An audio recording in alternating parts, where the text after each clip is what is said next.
क्या आप संविधान बदलना चाहते हैं, देश तोड़ना चाहते हैं, अपीसमेंट करना चाहते हैं विजय जी? क्या आप हिंदू राष्ट्र बनाना चाहते हैं विजय जी? आपके सांसद ने बयान दिया है, एलिगेशन है सीधा कांग्रेस की तरफ से।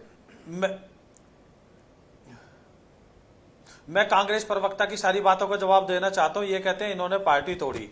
हमने कौन सी पार्टी तोड़ी? उद्धव ठाकरे जी के देखिए कि परिवार बचा है, सारी पार्टी अलग हो गई, उन्होंने परिवार को ही अलग कर दिया। दूसरी बात यह बात करते हैं पवार जी की बात, शरद पवार जी की। शरद पवार जी की बाप और बेटी दोनों बचे हैं, सारी पार्टी एक तरफ हो गई क्योंकि उन्होंने परिवारवाद की पार्टी जो थी उसको खत्म करने की कोशिश की और पार्टी के अंदर से आवाज उठी, वो लोग अलग हो गए। दूसरी बात करते हैं बॉन्ड की। बॉन्ड तो इतना अच्छा एक वो था, ये मुझे बताएं कांग्रेस प्रवक्ता कि 2014 से पहले क्या लेखा जोखा रहता था, क्या इनके पास डिटेल है? सारा कैश में आता था, सारा ब्लैक मनी आती थी। अब आप मुझे बताइए, कोई भी व्यक्ति अगर 100 रुपए भी देता है, एसबीआई में देना पड़ेगा, बैंक टू बैंक देना पड़ेगा, उसकी जो बैलेंस शीट है उसमें रिफ्लेक्ट करेगा, इनकम टैक्स भरेगा तो उसकी रिटर्न में आएगा। तो आप वो कहां से गोपनीय रह गया और कहां से वो ब्लैक मनी हो गया? तो हमने तो ये कोशिश की थी कि ब्लैक मनी को रोकने के लिए एक नियम लाया जाए, लेकिन क्या है कि सर्वोच्च न्यायालय के हम किसी भी फैसले पर उंगली नहीं उठा सकते, इसलिए हम उस बारे में नहीं बोलना चाहते हैं। दूसरी ये बात कहते हैं कि ये गलती नहीं की, इन्होंने पाप है, ये अपने आजादी पे बात करना चाहते हैं। आप मुझे बताइए 77 में इमरजेंसी किसने लगाई थी? किसने जेल में ठोका था लोगों को और झूठे केसों में ठोका था? आप मुझे बताइए, हमने बड़ी मछली पकड़ने का काम किया है। आज जितने भी पकड़े जा रहे हैं, जितने भी जेल में जाने वाले नेता हैं, वो सारे बड़ी मछली हैं, कोई छोटा आदमी नहीं है, सामान्य व्यक्ति नहीं है। आप देखिए आम आदमी पार्टी के कितने बड़े बड़े नेता अंदर जेल के अंदर है। हमने लालू यादव को सजा ले लिया, पाकिस्तान से ले लिया, पुलवामा के बाद पाकिस्तान से फंड ले लिया। धिक्कार है भारतीय जनता पार्टी पे, धिक्कार है। दीपक जी को लेकर आइए और करते हो आप लोग, और विजय जी को लेकर आइए। आपने पाकिस्तान से ले लिया, आपने पाकिस्तान से पैसा ले लिया, आपने चाइना से पीएम केयर फंड ने पैसा ले लिया। कहां है सारे पैसे? नहीं, पाकिस्तान से किसने पैसा लिया? एक सेकंड मुझे एक बात, एक सेकंड। अरे दीपक जी पाकिस्तान से कितना पैसा लिया? मुझे जवाब दीजिए। भारतीय जनता पार्टी ने लिया, भारतीय जनता पार्टी ने लिया, भारतीय जनता पार्टी ने पाकिस्तान से पैसे लिए। आपको नहीं मालूम है किसने लिया? बिल्कुल लिया, बिल्कुल लिया। पुलवामा के बाद आप मुझे बताइए, टीवी चैनल के ऊपर आप जिम्मेवारी से बात कीजिए। झूठे आरोप आप लगाते हैं, आप पुलवामा की बातें करते हैं, हमने कैसे उनको घर में जाके ठोका है। आप बॉम्बे की सड़कों पे जाके देखिए कैसे रोड के ऊपर उन्होंने सौदा किया हमारे 250-300 लोगों को, किस तरह से गोलियों से छलनी कर दिया था। एक गोली आपने नहीं चलाई और आप यहाँ पे राजनीति करते हो, पाकिस्तान को आप ऐड करते हो, पाकिस्तानियों को आप यहाँ पे उसका उल्लेख करना पड़ता था। सारी तरह की सुविधाएं देते थे, बिजली देने का काम ये कर रहे थे। इन्होंने देखा है कि ठीक है दीपक जी, ये बात जो है, ये बात जो आप कह रहे हैं, ये बात जो आप कह रहे हैं, ये आपने लोगों को वैक्सीन लगवाने का एक सेकंड दीपक जी, एक सेकंड। विवेक जी मैं आ रहा हूं आपके पास, प्रेम कुमार जी कुछ कहना चाह रहे हैं, एक सेकंड में आ रहा हूं। ये जो पाकिस्तान वाली बात हुई है, इस पर क्लैरिटी आनी थोड़ी जरूरी है। एक सेकंड दीपक जी, एक सेकंड प्लीज, आ रहा हूं, इसके बाद आ रहा हूं। रुकिए ना, सुनिए ना दीपक जी, सुनिए। देखिए दीपक जी, व्हाट्सएप पर कई सारी भ्रामक खबरें चला करती है, उन पर मत उलझा दीजिए प्रेम कुमार जी। एक सेकंड सुन लीजिए प्लीज, कोई भ्रमक हमने नहीं। सुन लीजिए सर, सुन लीजिए। अरे लश्कर भी तुम्हारा है, सरदार भी तुम्हारा है। अरे भैया झूठ को अखबार भी तुम्हारा है। सुन लीजिए दीपक भाई एक सेकंड, सरदार भी तुम्हारा, दीपक भाई एक सेकंड, ठीक है दीपक जी, अखबार भी तुम्हारा है। ठीक है दीपक जी, थोड़ा सुन लीजिए। जिस खबर की आप बात कर रहे हैं उसका फैक्ट चेक आ चुका है, फैक्ट चेक आ चुका है। जवाब देने दीजिए, और वो फैक्ट चेक, मैं इनकी बात का जवाब देता हूं। वो फैक्ट चेक तो ये मैं इनकी बात का जवाब देता हूं। बोलने देंगे तब तो जानेंगे। फैक्ट तो ये बात, और वो किसको छुपा रहे हैं, किसको आपकी बात आ गई ना दीपक जी, आपकी बात आ गई। अब थोड़ा सुन लीजिए। बचाना चाह रहे कि क्या छुपाना चाह रहे? दीपक जी 30 जून तक का टाइम क्यों मांग रही थी एसबीआई? दीपक जी सुन लीजिए, जो बात दीपक जी, वो बात अलग, वो डिबेट अलग है, लेकिन पाकिस्तान वाली बात पर अलग क्यों हो गया? वो फैक्ट चेक जरूरी है। आप बोलिए प्रेम कुमार जी। देखिए प्रेम कुमार जी को स्क्रीन पर लेकर आइए और विजय जी को लेकर आइए। दीपक जी, ये फैक्ट जानना बहुत जरूरी है। आपकी बात सही है, हम लोग सब पूरा देश इंतजार कर रहा है कि वो कोर्ट जो है, एसबीआई को कहा गया है सुप्रीम कोर्ट बताए और देश को पता चले। लेकिन इससे पहले जो मिलान करने की कोशिश आम जनता की ओर से हुई है कि कब कौन सा किसको दिया गया और मिलान किया जाए, उसमें एक बात आई थी कि पाकिस्तान की कंपनी जो पावर कंपनी बताई गई और उससे बीजेपी ने चंदा लिया। लेकिन फैक्ट चेक ये आया है कि वो कंपनी पाकिस्तान की नहीं है, वो दिल्ली में रजिस्टर्ड कंपनी है। इसलिए थोड़ा इंतजार कीजिए, फैक्ट आए तब बोला जाए। और जो एक बात निकल गई है इसको आप बार बार मत बोलिए कि पाकिस्तान से बीजेपी ने चंदा लिया। फैक्ट चेक जब हो गया नहीं लिया तो फिर उस बात को रिपीट करने की जरूरत नहीं है। विजय जी, अब आपका जवाब समाजवादी पार्टी को और कांग्रेस पार्टी को जो आप कहना चाह रहे थे। जी जी, अब मैं पहले कांग्रेस पार्टी को जवाब देना चाहता हूं। जब डोकलाम में हमारी सेनाएं आमने सामने खड़ी थी तो इनके युवराज वहां एम्बेसडर से चुप चुप किस लिए मिलने गए थे? आप मुझे बताइए। इनको देश की सरकार के ऊपर भरोसा नहीं है क्या? या क्या ये यहां की सिगरेसी देने गए थे? आप मुझे बताइए, 2008 में चाइना में ये एग्रीमेंट साइन करते, पैक्ट साइन करते, किस लिए गए थे? ये वहां पे जाते अपना प्रधानमंत्री जी पाकिस्तान क्यों गए थे? ये प्रधानमंत्री जी वहां पाकिस्तान पे क्यों जाते गए थे? हैं तो चाइना होते हुए किस लिए गए थे? आप मुझे बताइए। पाकिस्तान क्या करने हमने गए थे? प्रधानमंत्री जी ने जब ओथ ली थी, पाकिस्तान क्या करने गए थे? मैं बताता हूं, सुनिए विवेक जी ऐसे डिबेट नहीं होगी। विवेक जी ऐसे डिबेट नहीं होगी। मैं जवाब देता हूँ, इनकी सारी बातों का जवाब देता हूँ। मैं बताता हूँ, जब 2014 में मोदी जी ने ओथ ली थी, वो बोलेंगे वो झूठ बोल रहा है। अगर एक दूसरे के ऊपर बोलते रहेंगे तो फिर समझ में नहीं आएगा ना। विजय जी को बोलने दीजिए, फिर मैं विवेक जी आ रहा हूँ। दीपक जी, मैं सारी बातों का जवाब देता हूँ जी। मैं इनकी बातों का जवाब देता हूँ। देखिए, आप 2014 में मोदी जी ने ओथ ली थी तो सारे पड़ोसियों को बुलाया था। 1 मिनट अनइंटरप्टेड दीजिए। बिल्कुल, आप भी इंटरप्ट ना करें प्लीज, मेरा रिक्वेस्ट है। आप भी इंटरप्ट ना करें, मेरा रिक्वेस्ट है। विजय जी, आपका जल्दी से जवाब दीजिए। तो मुझे एक जी। अब इन्होंने पाकिस्तान के ऊपर बात की कि मोदी जी क्यों गए। मोदी जी देखें कि 2014 में हमने एक कोशिश की थी, सारे अपने पड़ोसियों को हमने ओथ सेरेमनी में बुलाया था और उसके बाद में हमने सबको एक मौका दिया। हमने चाइना से भी बात की, हमने पाकिस्तान से भी बात की, लेकिन जब उनके कारनामे नहीं चेंज हुए तो हमने उनको किस तरह से जवाब दिया है। हमने उनको घर में घुस के मारा है। आप देखिए, चाइना में डोकलाम में हम कैसे हमारी सेनाएं आमने सामने खड़ी रही। ठीक बात है, देखिए ये बात निकलेगी तो बहुत दूर तक जाएगी, लेकिन सवाल इस बात का है, सवाल इस बात का है कि विपक्षी कुनबा में इतना बिखराव क्यों है? आज डोकलाम और पुलवामा के अटैक का जिक्र हो रहा है, लेकिन दीपक जी, एक सेकंड, दीपक जी मैं आ रहा हूं आपके पास। दीपक जी, विवेक जी आप इनको 2000 मैं आप ही के पास आ रहा हूं। दीपक जी मैं आप ही के पास आ रहा हूं। सुनिए मेरी बात, पहले सवाल सुन लीजिए। दीपक जी, मैं ये कह रहा हूं, आप 2019 में यही रट रहे थे, आप 2022 में यही रट रहे थे, आप इसके पहले भी यही रटते रहे हैं।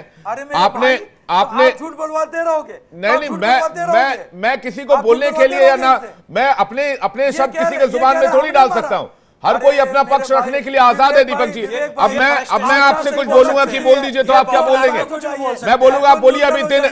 दीपक जी मैं आपको बोलूंगा अभी दिन है, आप बोलेंगे अभी दिन है, अभी सूर्योदय हो रहा है, मैं आपको बोलूं, आप मेरी बात बोल देंगे क्या? भाई हर आदमी बोलने के लिए आजाद है, अपने तथ्यों के साथ बोलने के लिए आजाद है। तो मैं दीपक जी मैं कह रहा हूं, हर पार्टी का अपना पक्ष होता है, आपकी पार्टी का भी अपना पक्ष है, तो हर कोई अपने हिसाब से बोलेगा ना। मेरे हिसाब से, आपके हिसाब से थोड़ी बोलेगा, या आपको जो अच्छा लगेगा वही बातचीत थोड़ी होगी। दीपक जी, चुनाव की डेट आ चुकी है, अब तो न्यूट्रल हो जाइए, अनबायस्ड हो जाइए।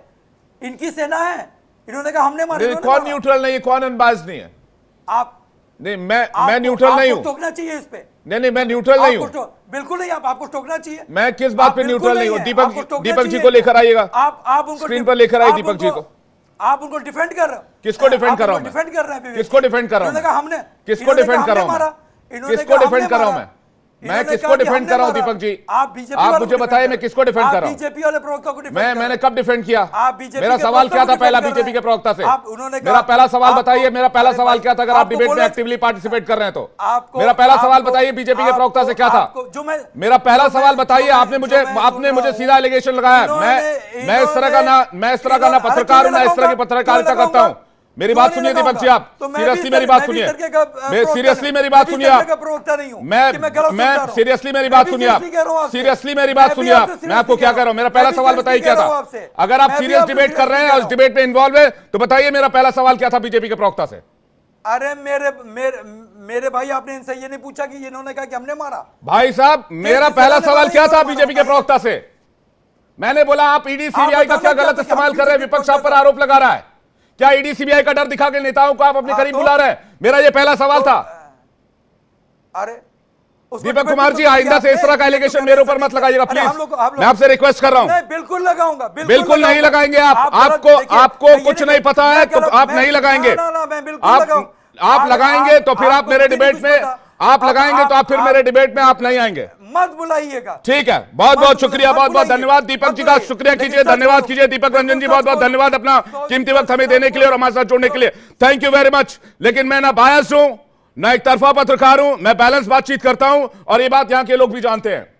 इस तरह से पत्रकारों को बदनाम करते हैं आप लोग चैनल पर आकर।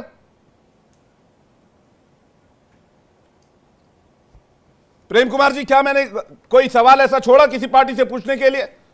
मैं तो बीजेपी से भी सवाल पूछता हूं, मैं कांग्रेस से भी सवाल पूछता हूं, सारी पार्टियों से सवाल पूछता हूं। बिल्कुल, कम से कम इस डिबेट में आपके साथ अक्सर रोज मैं आता हूं और विवेक जी का तो पत्रकारिता में कम से कम कोई बायस्ड होने का आरोप नहीं लगा सकता। इनके सवाल करना इनका काम है, जवाब देना सबका काम है। हाँ, एक बात होता है जिसमें लोग तरह तरह से आलोचना करते हैं कि कई बार पैनलिस्ट गलत बोल जाते हैं और एंकर का ध्यान नहीं रहता है, शायद वो टोक नहीं पाते हैं। ऐसा कभी कभी हो जाता है, लेकिन इंटेंशनली नहीं होता है। ये मैं जान रहा हूँ, बढ़िया से जान रहा हूँ विवेक। देखिए ठीक है, क्या कीजिएगा प्रेम कुमार जी, वक्त ऐसे चल रहे हैं, हालात ऐसे चल रहे हैं, लोग कुछ बोल देते हैं, बायस्ड बोल देते हैं और आपके ऊपर एलिगेशन लगा देते हैं कि आप बायस्ड हैं, आप डिफेंड करें किसी भी नेता को या किसी विवेक जी किसी भी प्रवक्ता को डिफेंड कर रहे हैं, आप किसी पार्टी को डिफेंड कर रहे हैं, ऐसा लोग बोल देते हैं। विवेक जी, समाजवादी पार्टी के मित्र दीपक रंजन जी, विवेक जी इतने माननीय मेरे गेस्ट हैं, उन्होंने मेरे ऊपर एलिगेशन लगा दिया, मैं क्या बोल सकता हूं इसमें? हमें भी लेकिन अगर आदमी निष्पक्ष अंदर से अगर आदमी सवाल पूछ रहा है निष्पक्षता से तो उसको तकलीफ होगी। मुझे भी हुई है तकलीफ, मैं बात स्वीकार कर रहा हूं। विवेक जी, मैं एक बात बोलना चाहता हूं कि देखिए, हमें भी ये सुनना पड़ता है कि आप इसके तरफ से बोल रहे हैं, उसके तरफ से बोल रहे हैं। कई दफा मुद्दों के हिसाब से हम पक्ष लेते हैं, पक्षकार दिख जाते हैं, लेकिन ओवरऑल एनालिसिस होता है कि व्यक्ति पूरे लाइफ में किस तरह का बिहेवियर रखता है, किस तरह का लाइन रखता है, तब उसका एनालिसिस होता है। एक दिन आप पार्टी पॉलिटिक्स से जुड़े हुए हैं, आप राजनीति कीजिए, आप एलिगेशन लगाइए, आप जवाब लीजिए, आप सवाल पूछिए। मैं तो खुला मंच दे रहा हूं आपको, डिबेट में आपको आमंत्रित कर रहा हूं, आप पूछिए ना। आप मुझे पार्टी क्यों बना रहे हैं? आपको जो बोलना है बोलिए। सामने सारे पैनलिस्ट बैठे हुए हैं, हर घर में हर टीवी पर एक चैनल देखा जा रहा है, आप पूछिए उनसे जो सवाल पूछ सकते हैं। क्या आपको किसी ने रोका है? क्या कांग्रेस पार्टी को किसी ने रोका है? समाजवादी पार्टी किसी ने रोका है? क्या लेफ्ट को किसी ने रोका है? टीएमसी, एआईडीएमके, किसी पार्टी, नेशनल कॉन्फ्रेंस को किसी ने रोका है बीजेपी से सवाल करने के लिए? आप पूछिए जो सवाल पूछना है। मैं जा रहा हूं विवेक जी के पास, डिबेट दोबारा कंटिन्यू कर रहा हूं, थोड़ी सी डिबेट डिरेल हो गई इस बात पर। खैर विवेक जी, सवाल इसी बात को लेकर है कि 24 के चुनाव के ठीक दहलीज पर आकर इस तरह का बिखराव क्या 24 के चुनाव में विपक्ष को नुकसान कर सकता है? देखो, ये बिखराव से हमारा कोई नुकसान नहीं होने वाला है, ये मैं बड़ी स्पष्ट रूप से कहना चाहता हूं, क्योंकि जनता हमारे साथ और हम जनता के लिए सब मिल के लड़ रहे।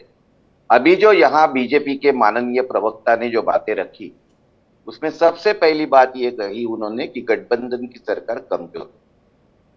मैं उन्हें पूछना चाहता हूं कि वाजपेयी जी की जो 6 साल की सरकार थी, यहाँ 2 बार या 3 बार, एक 13 दिन की, 13 महीने की, और बाद में 5 साल की, 4.5 साल जी, उनका अगले चुनाव में जाने का, 2004 के चुनाव में जाने का नारा था इंडिया शाइन का। क्या बीजेपी के प्रवक्ता ये कहेंगे कि वो इंडिया शाइनिंग का नारा झूठा था, वाजपेयी झूठे? दूसरी बात ये है कि इन्होंने कहा कि भाजपा ने कौन सी पार्टी को, इन्हीं के महाराष्ट्र के भूतपूर्व मुख्यमंत्री और अभी के उप मुख्यमंत्री चंद 2 दिन पहले ये बोले कि मैं 2 पार्टी तोड़ के सत्ता में वापस आया। इसका जवाब भाजपा के लोग क्या देंगे? तीसरी बात, हमारे नेता के ऊपर जो निरलकल आरोप लगाए हैं, तो उनके पास ईडी है, उनके पास सीबीआई है, सब कुछ है। करो ना नेता के ऊपर मुकदमा दाखिल। अगर हिम्मत है तो आप जो आरोप यहां करते हैं वो आरोप सिद्ध करके बताओ। और सबसे चौथी बात, उन्होंने जो इलेक्टोरल बॉन्ड के बारे में बहुत बड़ी सफाई दी। आज की तारीख में मेरे पास 15 ऐसी कंपनियां हैं जिनके मैं नाम बताना चाहता हूं अगर समय हो तो, कि उनके ऊपर ईडी इनकम टैक्स की रेड हुई और उसके बाद उन्होंने इलेक्टोरल बॉन्ड्स खरीदे। उसमें डीएलएफ है। 15 जनवरी 2019 को रेड पड़ी, 9 अक्टूबर 2019 को बॉन्ड खरीदी किए गए।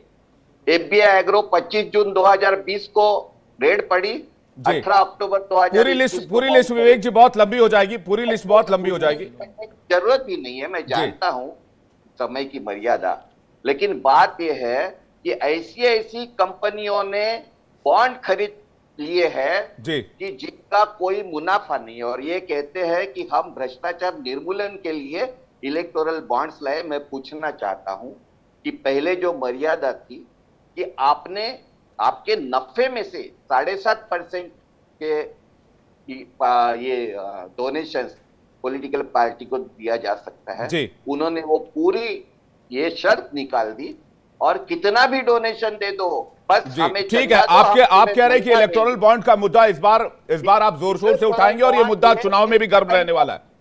मुझे आधा ही मिनट, इलेक्टोरल बॉन्ड्स ये इस आजाद देश का आज तक का सबसे बड़ा घोटाला था, और दूसरा नंबर का घोटाला था नोटाबंदी। ठीक है विजय जी, इसका जवाब उसके बाद में बाकी मेहमानों के पास आ रहा हूं। विजय जी। जी देखिए, मैं कांग्रेस प्रवक्ता से यह बात कहना चाहता हूं कि घोटाला कहां होता है। घोटाला वहां होता है जहां 2014 तक कोई पॉलिसी नहीं थी। आप जितना मर्जी वाइट, जितना मर्जी ब्लैक पैसा, कैश में पैसा दे दो, कोई लेखा जोखा नहीं था। आज ये मेरे कांग्रेस प्रवक्ता जो पढ़ रहे हैं, ये कहां से पढ़ रहे हैं? क्योंकि इसका डाटा अवेलेबल था। ये मोदी जी के उसमें ही ऐसे सक्षम हो पाए कि ये सारा डाटा पढ़ के सुना रहे हैं। क्यों? क्योंकि ये बैंक टू बैंक कर दिया था। एसबीआई क्या है? सरकारी बैंक है। आप अगर अपने बैंक से भेजोगे तो वो बैंक के पास सारी डिटेल होंगी। तो ये कैसे आरोप लगा सकते हैं कि ब्लैक मनी बढ़ेगी? अगर कोई इनका सुझाव है तो ये सुझाव सरकार को भेजे, चुनाव आयोग को भेजे, जहां मर्जी भेजे। कोई भी काम होता है तो उसमें गुंजाइश होती है सुधार की, लेकिन उसको आप नकार नहीं सकते। आप ये नहीं कह सकते कि ब्लैक मनी है। ब्लैक मनी वहां होती है जिसका कोई सोर्स ना पता हो। ठीक है, ये तो इलेक्टोरल बॉन्ड की बात होगी। मणिशंकर जी आपके पास आ रहा हूं मैं, उसके बाद मणिशंकर जी आपके पास आ रहा हूं, उसके बाद प्रेम कुमार जी आपके पास आ रहा हूं, और दीपक जी हमारे साथ एक बार फिर से जुड़ गए, उनके पास भी जाऊंगा। मणिशंकर जी, 24 के चुनाव से पहले जो बिखराव है, बार बार मुद्दा फिसल के उधर इलेक्टोरल बॉन्ड और बाकी चीजों की तरफ जा रहा है। मैं ये जानना चाह रहा हूं कि ये बिखराव क्यों है, और जो अलायंस के जो पार्टनर्स अलग हो रहे हैं ठीक एन चुनाव के पहले, वो क्यों हो रहे हैं? इसके पीछे की वजह क्या है? देखिए विवेक जी, जो गठबंधन हुआ है एनडीए के खिलाफ, उसमें न तो कोई नीति है, न तो कोई नियति है, न तो कोई उसका नेता है। और जैसे मैं क्या उदाहरण दूं, जैसे कोई उसका मालिकाना किसी के पास नहीं हो कि हम जब चुनाव जीतेंगे तो कौन इसका प्रधानमंत्री होगा। लेकिन एनडीए गठबंधन का स्पष्ट है कि प्रधानमंत्री के रूप में माननीय प्रधानमंत्री जी तीसरे चरण में भी प्रधानमंत्री होंगे मोदी जी।